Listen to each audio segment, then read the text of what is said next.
Hello friends, welcome back to my YouTube channel. Today we are going to discuss about the answer sheet of first unit test 9th standard English. आज आपण इयत्ता 9वीची जी आपण नुकतीच परीक्षा घेतली चाचणी परीक्षा त्या चाचणी परीक्षेच्या उत्तरपत्रिकेच्या संदर्भात चर्चा करणार आहोत. Now open your notebooks and please write down whatever I am going to discuss. Now the first question, पहिला प्रश्न, that is based on language study section first.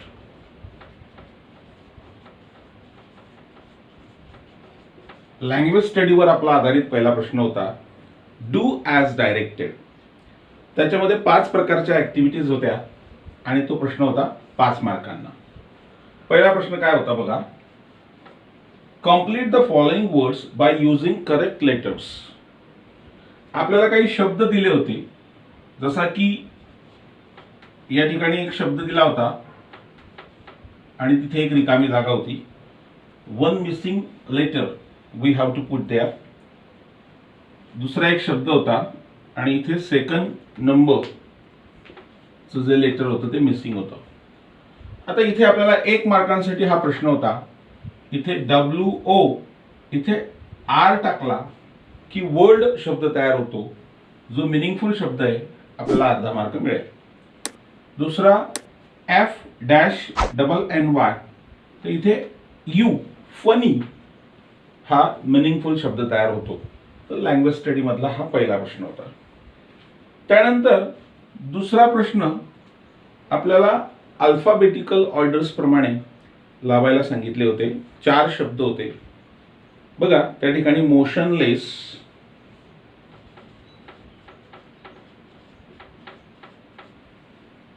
Terrible,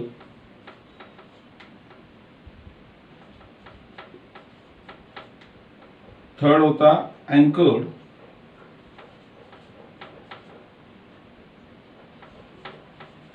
आणि लास्ट होता हार्डशिप.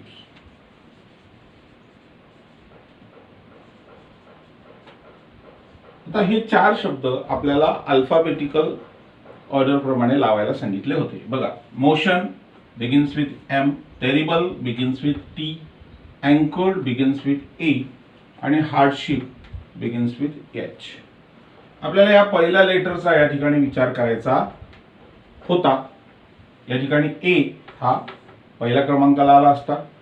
त्यानंतर ABCDEFGH हा सेकंड नंबरला, IFG ABCDEFGHIJKLM हा number 3 आणि हा नंबर टेरिबल 4 साठी. हे अल्फाबेटिकल ऑर्डर राईट ऑर्डर आपल्याला म्हणता येईल. अँकर्ड, त्यानंतर हार्डशिप, त्यानंतर मोशनलेस आणि लास्ट वन इज टेरिबल. तिसरी ऍक्टिव्हिटी आपल्याला दिली होती, make 2 small letters using the letters in the given words investigation. बघा, INVESTIGATION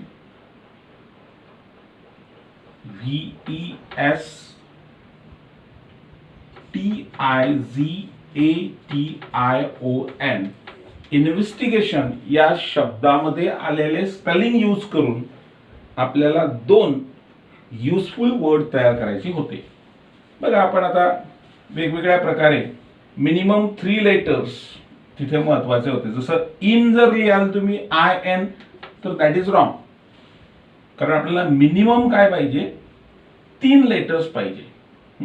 जसं की NEST नेस्ट, NEST नेस्ट म्हणजे घरटे, हा मिनिंगफुल शब्द तयार होतो. किंवा इन्व्हेस्ट, INVEST इन्व्हेस्ट म्हणजे काय, गुंतवणूक करणे. म्हणजे इथे हे 2 मिनिंगफुल शब्द तयार झाले, नेस्ट आणि इन्व्हेस्ट. तेव्हा कुठे आपल्याला या सेक्शन मध्ये मार्क्स मिळू शकतो. लँग्वेज स्टडी मध्ये चौथा प्रश्न होता, राईट द रिलेटेड वर्ड्स. या ठिकाणी वॉटर हा एक वर्ड आपल्याला दिला होता, त्याच्याशी रिलेटेड आपल्याला 3 शब्द लिहायचे होते. वॉटरशी रिलेटेड काय म्हणू शकतो आपण? उदाहरणार्थ कोल्ड वॉटर, बरोबर, किंवा वॉटर पार्क, वॉटरशी रिलेटेड शब्द आहे. किंवा वॉटर जसं कोल्ड तसं आपण हॉट, असे अनेक शब्द त्या ठिकाणी आपण वॉटर कलर है ना, वॉटरफॉल है ना, असे अनेक शब्द या ठिकाणी लिहू शकतो. Friends, question number 5 that is about the word chain. Complete the following word chain of verb. There is a word chain. Chain म्हणजे साखळी. इथे शब्दांची साखळी दिलेली बघा. बिल्ड, जसं आपण अंताक्षरी म्हणताना शेवटच्या शब्दाने पुढचा शब्द चालू करतो, तसं इथे बिल्ड हा डी पासून इथे सुरू होणारा वर्ब आपल्याला लिहायचं आहे. डी पासून सुरू होणारा वर्ब है ना. काही पण आपण डिग लिहू शकतो, डान्स लिहू शकतो, डान्स है ना. आता इथे ई आला तर मग इथे ई पासून सुरू होणारा वर्ब ईट. या पद्धतीने आपल्याला काय करायची, वर्ड चेन कंप्लीट करायची होती. Friends, question number 2 that is based on paragraph. Read the following passage and do the activities. या प्रश्नामध्ये आपल्याला 1.4 द स्टोरी ऑफ टी याचा एक पॅराग्राफ दिला होता. पॅराग्राफ वाचायचा आणि त्याच्यावरच्या ऍक्टिव्हिटी त्या ठिकाणी सोडवायच्या. या ठिकाणी द स्टोरी ऑफ टी या धड्यातला पेज नंबर 21 वरचा पॅराग्राफ आपल्याला विचारला होता. बघा काय प्रश्न होते बघा. A1 मध्ये होतं complete the following sentences with the help of the passage. यात मध्ये पहिला प्रश्न होता Vietnam produces special varieties of tea such as, पुढे रिकामी जागा होती. जर आपण पॅराग्राफ वाचला तर आपल्याला या ठिकाणी दिसतंय व्हिएतनाम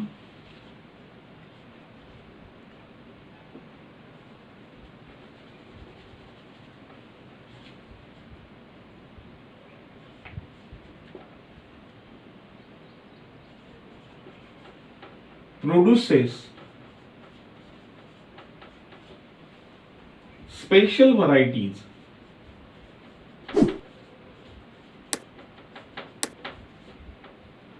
of tea आणि पुढे सच आणि पुढे रिकामी जागा होती. आपल्याला असा प्रश्न होता Vietnam produces special varieties of tea such as. इथे पुस्तकात जर आपण वाचन केलं तर आपल्याला उत्तर सापडतंय lotus tea and jasmine tea. Lotus tea and jasmine tea हे या ठिकाणी उत्तर होतं. दुसरा प्रश्न या ठिकाणी होता T is must after. T is must after.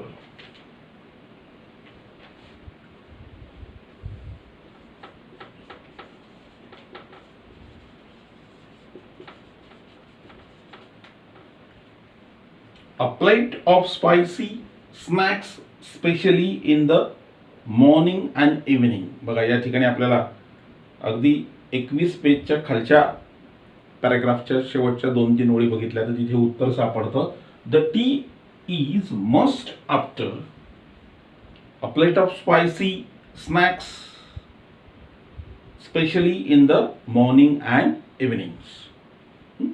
हे या ठिकाणी आपल्याला उत्तर सांगता येईल. मित्रांनो, A2 प्रश्न हा कॉम्प्लेक्स फॅक्च्युअल वर आधारित प्रश्न होता. प्रश्न विचारला होता how do most Indians like to have their tea.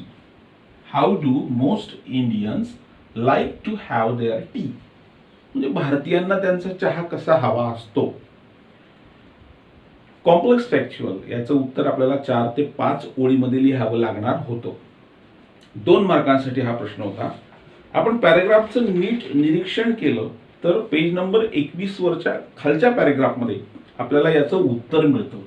How म्हणजे कसे, म्हणजे भारतीयांना त्यांचा चहा कसा हवाय. तर बघा इथे उत्तर आपल्याला दिसतंय. तुम्ही जर पुस्तक ओपन केलं, पेज नंबर 21 बघितलं तर बघा, most Indians like their tea hot with a good deal of milk and sugar in it. In the rainy season, it is brewed with ginger to give it additional medicinal properties. Rainy season मध्ये आपण आपल्या चहामध्ये काय करतो, ginger म्हणजे आलं टाकतो आणि त्याच्यामुळे काय होतं, मेडिसिनल प्रॉपर्टीज त्याच्यामध्ये इन्क्लूड होतात. Other added spices like cardamom, cloves or mace to add to its taste and flavor. Tea is a must after a plate of spicy snacks, especially in the morning time and evening time. Some connoisseurs relish delicately flavored jasmine tea, green tea, lemon tea, and even iced tea. एवढं उत्तर आपल्याला या प्रश्नासाठी लिहिणं अपेक्षित होतं, तेव्हा आपल्याला 2 मार्क्स मिळाले असते. ठीक आहे. A3 क्वेश्चन हा वर्ड्स रिलेटेड. काय होता प्रश्न, fill in the blanks with describing words use for the following nouns from the passage. Nouns करता बाउल्स आणि स्नॅक्स या नाउन्स करता कोणते डिस्क्राइबिंग वर्ड्स आलेले ते आपल्याला शोधायचं होतं. जर आपण पॅरेग्राफ मध्ये बघितलं तर बाउल्सच्या पुढे आपल्याला दिसतोय स्मॉल, स्मॉल बाउल्स ॲडजेक्टिव्ह, आणि स्नॅक्सच्या पुढे जर बघितलं आपण तर स्पायसी स्नॅक्स या ठिकाणी आपल्याला शब्द दिसतोय. A4 हा ग्रामर रिलेटेड ऍक्टिव्हिटीचा भाग असतो. The Chinese believe that the rest of the cup must be filled with friendship and affection. काय करायचं होतं आपल्याला, अंडरलाईन द सबऑर्डिनेट क्लॉज. या वाक्यामध्ये मेन क्लॉज कोणता आहे आणि सबऑर्डिनेट क्लॉज कोणता आहे, आपल्याला सबऑर्डिनेट क्लॉज शोधायचा होता. बघा, क्लॉजेस पोटवाक्याचा भाग आहे, तर मेन क्लॉजने आपल्याला पूर्ण बोध होत असतो वाक्याचा आणि सबऑर्डिनेट क्लॉजने आपल्याला पूर्ण बोध होत नाही. सबऑर्डिनेट क्लॉजचा अर्थ आपल्याला लावायचा असेल तर मेन क्लॉजवर आपल्याला डिपेंड राहावं लागतं. बघा या ठिकाणी द चायनीज बिलीव्ह या वाक्याने पूर्ण अर्थ बोध होतो, म्हणजे हा मेन क्लॉज आहे. पण दॅट नंतरचा जो वाक्यांश आहे, the rest of the cup must be filled with friendship and affection, तर हा सबऑर्डिनेट क्लॉज आहे. मग आपल्याला इथे अंडरलाईन नव्हतं करायचं, पण इकडे अंडरलाईन करून 1 मार्क मिळवायचा होता. A5 प्रश्न मित्रांनो हा पर्सनल रिस्पॉन्सवर आधारलेला प्रश्न, तुमचं वैयक्तिक मत. या पॅराग्राफवर आधारित प्रश्न विचारला होता, which is your favourite beverage and why.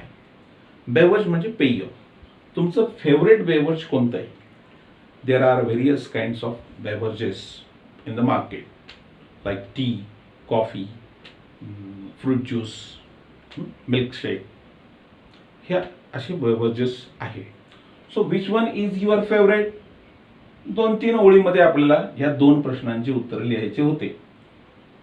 First of all you can say fruit juice is my favourite beverage because I like it, I love its taste, it is very tasty. When I drink it, I feel refresh. मी ज्यावेळेस fruit juice घेतो त्यावेळेस I feel refresh, so I like it very much. या पद्धतीने काही आपण लिहू शकतो की coffee is my favourite beverage. Coffee is my favourite beverage because I like it. When I drink coffee, I feel refresh. I can do my work with a very fastly because of coffee. So it is your personal opinion. हा या प्रश्नाचं उत्तर तुम्हाला कुठल्याही गायडात पुस्तकात सापडणार नाही. हे तुम्हाला मनाने लिहायचं आहे, हा पर्सनल रिस्पॉन्सचा प्रश्न. आता वळूया पुढच्या दुसऱ्या प्रश्नाकडे. मित्रांनो, आपल्या 9वीच्या चाचणी परीक्षेच्या प्रश्नपत्रिकेमध्ये दुसरा प्रश्न सेकंड बी हा सुद्धा पॅरेग्राफवर डिपेंड होता. 1.2 द फन दे हॅड या धड्यामधला एक पॅरेग्राफ आपल्याला आला होता आणि त्यावर B1, B2, B3, B4 आणि B5 जो पर्सनल रिस्पॉन्सशी रिलेटेड प्रश्न आहे असे प्रश्न विचारले होते. डिस्कस करूया. B1 होता true or false. State whether the following statements are true or false. अगदी सोपा प्रश्न. थोडा विचार करून ते वाक्य ट्रू म्हणजे सत्य आहे का, फॉल्स म्हणजे असत्य आहे का, ते आपल्याला शोधायचं आहे. काय प्रश्न होता बघा. पहिला होता, Margie did not want to read about those old funny schools. She did not want to read. जर आपण पॅराग्राफ वाचला तर आपल्या लक्षात येतं की she wants to read. She wants to read. तिला वाचायचं होतं. जुन्या काळातल्या शाळा कशा होत्या हे तिला वाचायचं होतं आणि म्हणून हे वाक्य कसं आहे, फॉल्स स्टेटमेंट आहे, चुकीचं आहे. दुसरं होतं, the mechanical teacher was right next to Margie's bedroom. The mechanical teacher was right next to her bedroom. तिची शाळा कुठे होती, तिच्या बेडरूमच्या बाजूला. म्हणून हे वाक्य कसं आहे, ट्रू आहे, सत्य. B2 मध्ये आपल्याला कंप्लीट द वेब बघा. Complete the web. आपल्याला एक वेब दिलं होतं, त्यामध्ये म्हटलं होतं मार्जीज क्लासरूम आणि या क्लासरूमच्या संदर्भात त्या ठिकाणी आपल्याला 2-3 गोष्टी लिहायच्या होत्या. म्हणजे आपण इथे लिहू शकतो की it was right next to her bedroom. मार्जीचा क्लासरूम कुठे होता, नेक्स्ट टू हर बेडरूम. आणखीन काय लिहू शकतो आपण, there was a mechanical teacher, not human being. तिथे शिक्षक कसा होता, मेकॅनिकल टीचर, एक मशीन है ना. सॅटरडे संडे आपण आणखीन लिहू शकतो, वॉज हॉलिडे, शनिवार रविवार सुट्टी. सो या वेबमध्ये आणखीन आपण वेगवेगळ्या प्रकारचे डिस्क्रिप्शन लिहू शकतो. B3 आपल्याला विचारला होता, write 2 adverb from the passage. ADVERBs. Adverbs म्हणजे क्रियाविशेषण. 2 क्रियाविशेषण आपल्याला त्या पॅराग्राफमध्ये शोधायचे होते. एक क्विकली आणि दुसरा आहे प्रॉबेबली.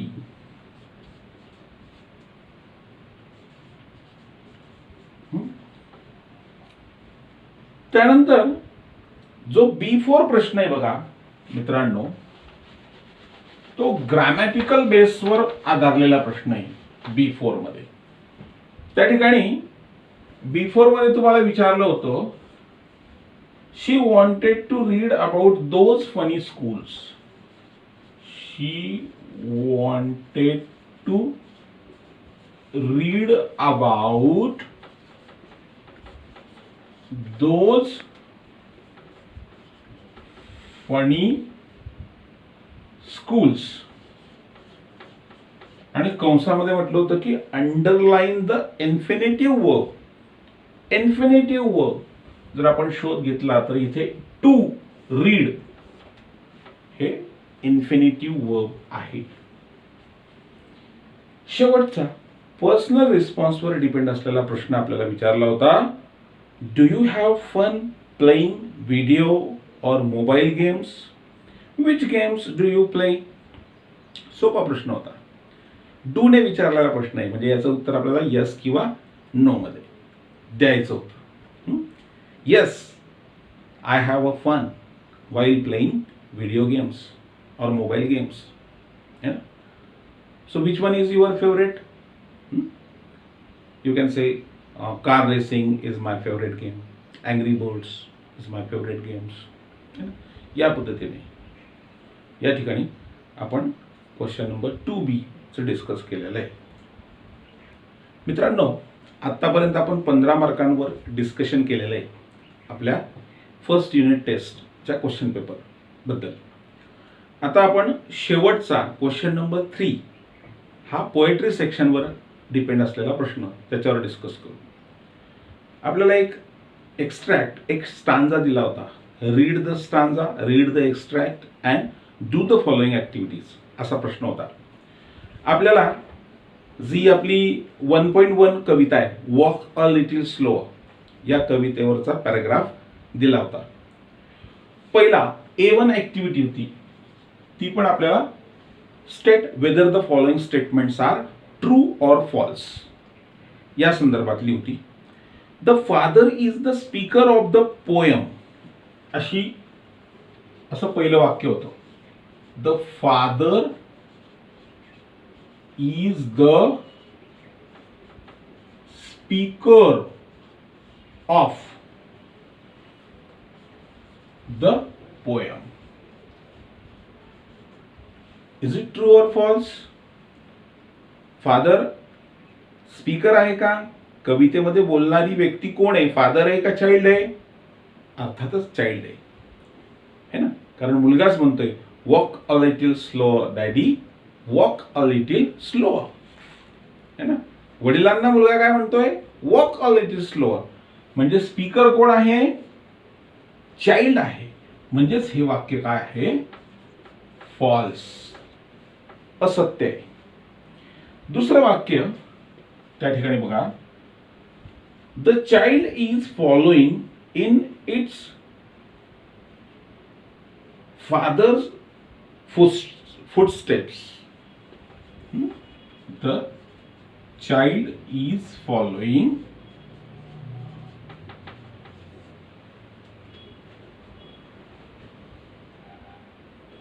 its father's footsteps.